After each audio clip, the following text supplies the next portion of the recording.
దేవుని నామానికి స్తోత్రాలు. మీ అందరికీ ప్రభువైన యేసుక్రీస్తు నామములో వందనాలు తెలియపరుస్తున్నాను. లెంటులో 15వ రోజు కొరకు దేవుని యొక్క మాటలు మనం క్లుప్తంగా ధ్యానం చేసుకుందాం.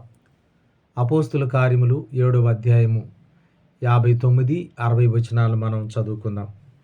ప్రభువును గూర్చి మొరపెడుతూ, యేసు ప్రభువా, నా ఆత్మను చేర్చుకొనమని స్టెఫను పలుకుచుండగా వారు అతన్ని రాళ్లతో కొట్టిరి. అతడు మోకాళ్ళుండి, ప్రభువా, వారి మీద ఈ పాపం మోపకుడని గొప్ప శబ్దంతో పలికెను. ఈ మాట పలికి నిద్రించెను. సౌలు అతని చావునకు సమ్మతించెను. ప్రార్థన చేసుకుందాం.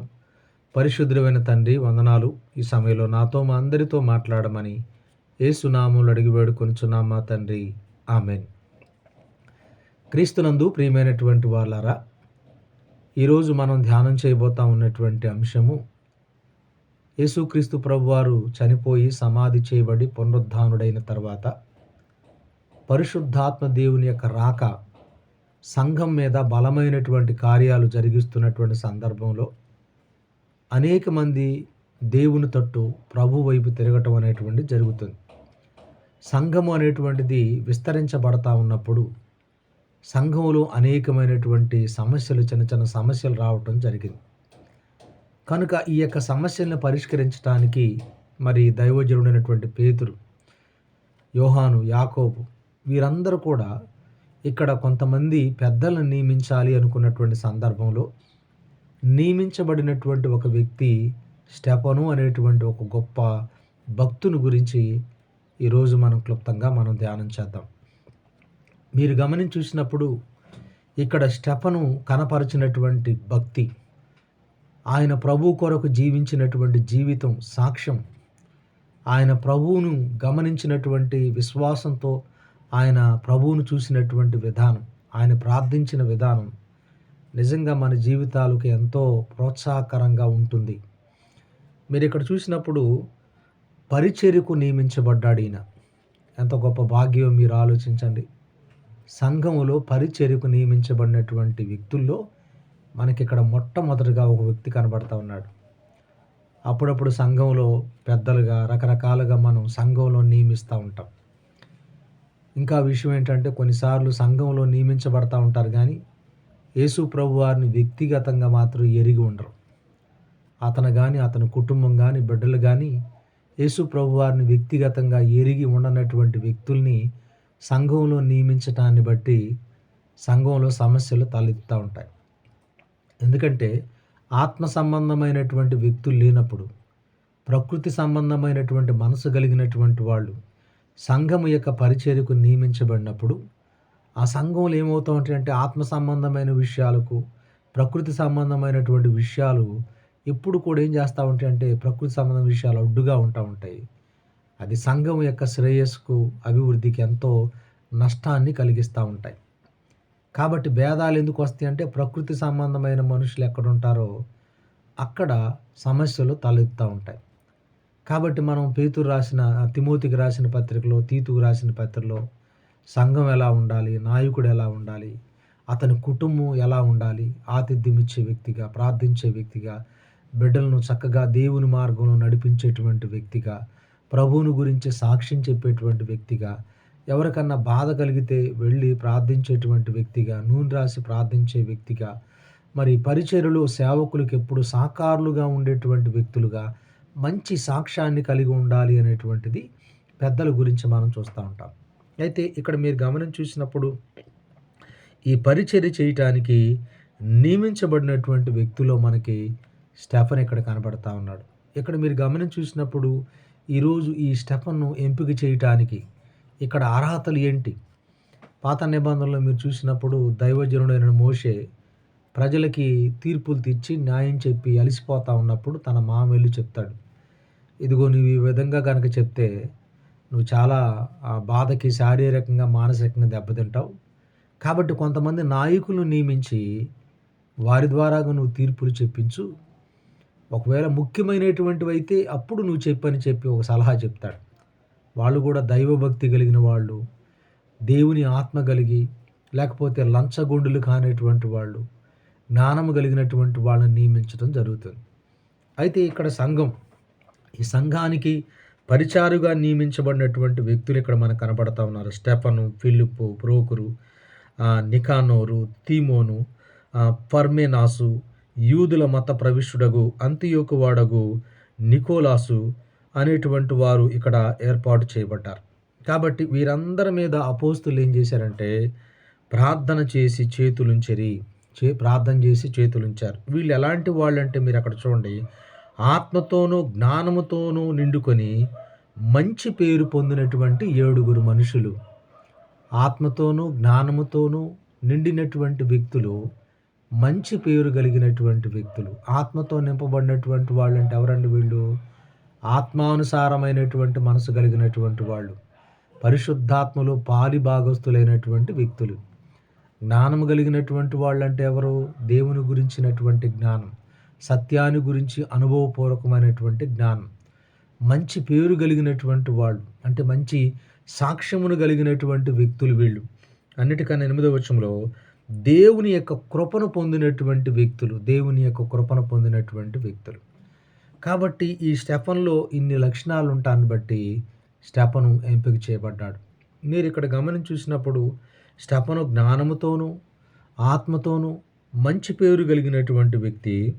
అపోస్తులు వీరి మీద చేతులుంచి ఇతన్ని అభిషేకించారు లేదా ఇతను నియమించారు.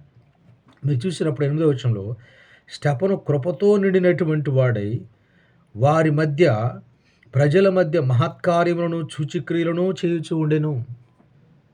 స్టెఫను మీరు గమనించి చూసినప్పుడు స్టెఫను గురించి మనం చూసినప్పుడు ఇతడు మహత్కార్యములను సూచక్రియలను చేయుచుండెను. పరిచర్య చేయటమే కాదు, సంఘములో ప్రార్థన ఆత్మను బట్టి దేవుని శక్తి చేత దేవుని బలము చేత నింపబడినటువంటి వ్యక్తిగా ఉండి దేవుని పేరట అనేకమైనటువంటి కార్యాలను చేస్తున్నటువంటి వ్యక్తిగా ఉన్నాడు. అంతేకాదు 16వ వచనంలో మాటలాడుట యందు అతడు అగపరిచినటువంటి జ్ఞానమును అతనిని ప్రేరేపించిన ఆత్మను వారు ఎదిరించలేకపోయిరి.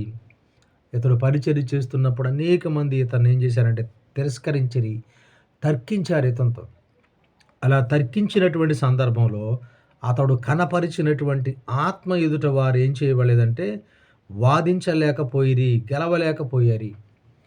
కనుక అలాంటి సందర్భంలో ఈ స్టెఫను బోధించినటువంటి అంశాలు గనక మీరు అక్కడ గమనించి చూసినప్పుడు, అతని వైపు తేరు చూసినప్పుడు 15వ వచనంలో అతని ముఖము దేవదూత వలె కనబడెను అని ఉంటుంది. నిజంగా స్టెఫను ఆత్మతో నింపబడినటువంటి వ్యక్తిగా, జ్ఞానముతో నింపబడినటువంటి వ్యక్తిగా, మరి దేవుని పక్షంగా వాదించే వ్యక్తిగా ఇక్కడ మనకి కనబడతా ఉన్నాడు. ఈ 7వ అధ్యాయం కనుక మీరు గమనించి చూసినప్పుడు అబ్రహామును దేవుడు ఏ విధంగా పిలిచాడు, యాకోబును దేవుడు ఎన్నుకొని అతని గోత్రాల్లో నుంచి అతని సంతానములో నుండి ఏ విధంగా గోత్రాలు నియమించబడ్డాయి, వారు ఐగుప్తు దేశానికి ఏ విధంగా వెళ్ళారు, యోసేపు ఏ విధంగా పరిపాలించాడు, అక్కడి నుంచి మోషే యొక్క జీవితంలో జరిగినటువంటి సంఘటనలు అన్నీ కూడా ఎత్తి చూపుతూ వారు ఏ విధంగా దేవుడు మోషే ద్వారాగా వాళ్ళని విడిపించాడు, పొదలో ఏ విధంగా మాట్లాడాడు, సేనాయి దగ్గర ఏ విధంగా ధర్మశాస్త్రాన్ని ఇచ్చాడు, ఆ విధంగా వాళ్ళు చేసినటువంటి తిరుగుబాటు, ఒక దూడను పెట్టుకొని ఏ విధంగా వాళ్ళు విగ్రహారాధన చేశారు, తర్వాత యెహోషువను దేవుడు ఎన్నుకొని ఏ విధంగా తీసుకొని వచ్చాడు, తర్వాత దావీదును దేవుడు ఎన్నుకొని ఏ విధంగా ఆయన ద్వారాగా దేవుని యొక్క మందిరాన్ని కట్టించాలన్నటువంటి ఆలోచన చేశాడో, ఈ సంఘటనలన్నిటిలో కూడా పితరులు ఇశ్రాయేలు అనేటువంటి వారు ఏ విధంగా దేవుని మీద తిరుగుబాటు చేశారో అనేటువంటి దాన్ని గురించి వారికి చెప్తూ హెచ్చరిస్తూ ఆయన 52వ వచనంలో చెప్తుందంటే, ఈ సంఘటనలన్నిటిలో కూడా ఏం చేశారంటే పితరులను మీరేం చేశారు, హింసించి బాధించి వారిని చంపారు. కాబట్టి యేసుక్రీస్తు ప్రభువాని గురించినటువంటి పితరులందరిని కూడా మీరు చంపారు. ఆయన రాకను గురించి చెప్పటానికి వచ్చినటువంటి వ్యక్తిని నిరాకరించి ఆయన్ని కూడా మీరు చంపారు.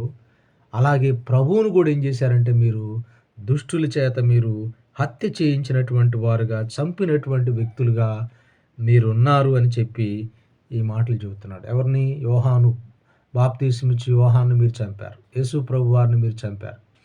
కాబట్టి ఈ మాటలన్నీ చెబుతూ ఆయన మీద చెప్తా ఉన్నప్పుడు వాళ్ళందరూ మండిపడి, కొన్నిసార్లు సత్యం చెప్తే, ఉన్నది ఉన్నట్టుగా చెప్తే, జీవితాన్ని సరిచేసుకోమని చెప్తే కొన్ని విషయాలు నచ్చదు.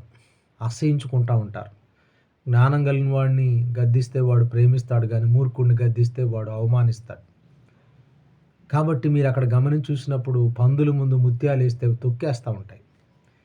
కాబట్టి ఇక్కడ జరుగుతున్నటువంటి సంఘటనలో మీరు చూసినప్పుడు స్టెఫను ఆత్మతో నింపబడినటువంటి వాడై భారమైనటువంటి మనసుతో కూడినటువంటి వ్యక్తిగా ప్రభువును గురించి, ప్రభువు యొక్క రాకను గురించి, ఆయన శిలువ మరణ పునరుద్ధానాల గురించి, ఆ యొక్క పునరుద్ధానంలో శ్రమలో బాధలో ఉన్నటువంటి రక్షణ గురించి, నిత్య జీవాన్ని గురించి, విమోచన గురించి ఆయన ఎలుగెత్తి లేదా భారమైన మనతో చెప్పినప్పుడు మండిపడి పళ్ళు కొరుకుతూ ఆయన మీద ఏం చేశారంటే వారు ఎగబడటం చేశారు. స్టెఫన్ అక్కడ అంటున్నాడు కదా, ఇదిగో నేను యేసు ప్రభువారిని దేవుని మహిమను యేసు దేవుని కుడి పార్శ్వమున నిలిచి ఉండడు చూచి ఆకాశము తెరవబడుటయు మనుష్య కుమారుడు దేవుని కుడి పార్శ్వమున నిలిచి చూచున్నానని చెప్పాను. అయితే అప్పుడు వారు పెద్ద కేకలు వేసి చెవులు మూసుకొని ఏకముగా అతని మీద పడి పట్టణపు వెలుపులకు అతనికి వెళ్ళగొట్టి రాళ్ళు రువి అతన్ని చంపిరి. కాబట్టి సమూహంగా అతన్ని పట్టణం వెలుపులకు ఈడ్చుకొని తీసుకొని వెళ్ళి అతన్ని ఏం చేశారంటే రాళ్ళు కొట్టి చంపిరి. మీరు అక్కడ చూసినప్పుడు ఒక యవ్వనస్తుని అక్కడ అతనికి కాపలాగా పెట్టారు. అతడు చనిపోతున్న సందర్భంలో స్టెఫను చనిపోతున్న సందర్భంలో అతడు చేసిన ప్రార్థన మీరు చూస్తే ప్రభువును గురించి మొరపెడుతూ, యేసు ప్రభువా నా ఆత్మను చేర్చుకొనమని స్టెఫను పలుకుచుండగా వారు అతన్ని రాళ్లతో కొట్టిరి. యేసు ప్రభువారు నేర్పిన మాటలు ఖచ్చితంగా అనుసరించినటువంటి వ్యక్తి ఒక విధంగా మొట్టమొదటి వ్యక్తి స్టెఫను అనుకోవచ్చు. శత్రువులను ప్రేమించటం, హింసించే వారి కొరకు ప్రార్థన చేయటం, ఇది క్రైస్తవులో మనకు ఉన్నటువంటి ఒక గొప్ప భాగం. ఆశీర్వాదమునకు వారసులుగా ఉన్నట్టుకు మీరు పిలువబడ్డారు. కీడుకు ప్రతి కీడైనను దోషణకు ప్రతి దోషణను చేయక మీకు కీడు చేసేవారిని మీరు దీవించండి, శపించొద్దు, మీరు దీవించండి అని అంటాడు. కనుక స్టెఫను అదే చేశాడు. యేసు ప్రభువారు ఏదైతే సిలువలో ఉండి తండ్రి వీరేమి చేయుచున్నారో వీరిని క్షమించుమని ఏ విధంగా ఆయన వేడుకున్నాడో అలాగే స్టెఫను కూడా సంఘం కొరకు లేదా హింసించే వాళ్ళ కొరకు ప్రతీకారం కోరుకోకుండా, పాత నిబంధనలో అయితే హేబేలు రక్తము ప్రతీకారాన్ని కోరుకుంటూ మొరపెట్టింది. కానీ స్టెఫను ఆ విధంగా మొరపెట్టలేదు. కారణం ఏంటంటే ఇక్కడ క్రీస్తు ఆలోచనలు ఉన్నాయి, క్రీస్తు రక్తంతో కడగబడిన జీవితం ఉంది, పరిశుద్ధాత్మ శక్తి చేత నింపబడిన వ్యక్తిగా ఇతని ఆలోచనలు, ఇతని యొక్క భక్తి, ఇతని యొక్క క్షమించే గుణం మనకి ఇందులో కనబడతాం. తర్వాత మీరు చూసినప్పుడు మోకాళ్ళుండి ప్రభువా ఈ పాపము వారి మీద మోపకమని చెప్పి గొప్ప శబ్దముతో పలికను. ఈ మాట పలికి అతడు నిద్రించెను. తండ్రికి తను తాను అప్పజెప్పుకోవటం, తండ్రికి తను తాను అప్పగించుకోవటం. యేసుక్రీస్తు ప్రభువారు కూడా ఆయన శరీరధారి అన్న దినాల్లో మహారోదనముతో, కన్నీళ్లతో, ప్రార్థనలతో, యాచనలతో ఇవన్నీ సమర్పించి భయభక్తులు కలిగి ఉన్నందున అంగీకరించబడెను. యేసు ప్రభువారు అప్పగించుకున్న తండ్రి నీ చేతికి నా ఆత్మను అప్పగించును అన్నట్టుగా ఒక పరిశుద్ధమైన జీవితం దేవుని కొరకు జీవించి దేవుని భూమి మీద మహింపరిచి దేవుని యొక్క మార్గంలో నడుస్తూ ప్రభువా నీ చేతికి నా ఆత్మను అప్పగిస్తున్నాను. 31వ కీర్తనలో చెప్పబడినట్లుగా తండ్రి నీ చేతికి నా ఆత్మను అప్పగిస్తున్నానని చెప్పి దేవునికి తన ఆత్మను అప్పగించటం, తర్వాత అతన్ని క్షమించమని, తనకు కీడు చేసేటువంటి వాళ్ళని క్షమించమని అడగటం.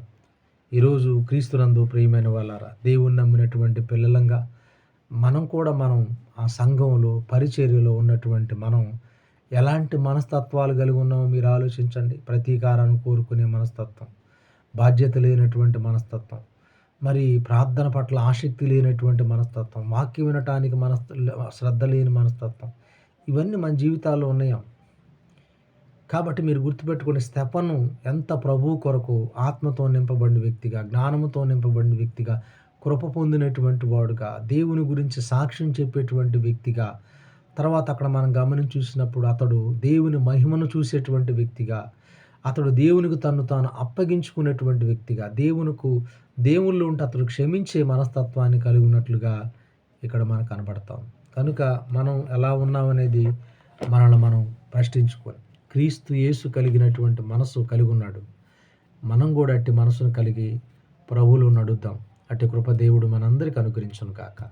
ఆమెను చిన్న ప్రార్థన చేసుకుందాం. పరిశుద్ధుడా, ఈ మాటలు మా అందరి హృదయములో ఫలింపచేయమని, వాక్యం ఉంటున్న ప్రతి ఒక్కరిని మీరు దీవించమని యేసు నామములో అడిగి వేడుకొంచున్నాం తండ్రి. ఆమెన్. ప్రభువు మిమ్మల్ని దీవించును గాక. ఆమెన్. అందరికీ వందనాలు.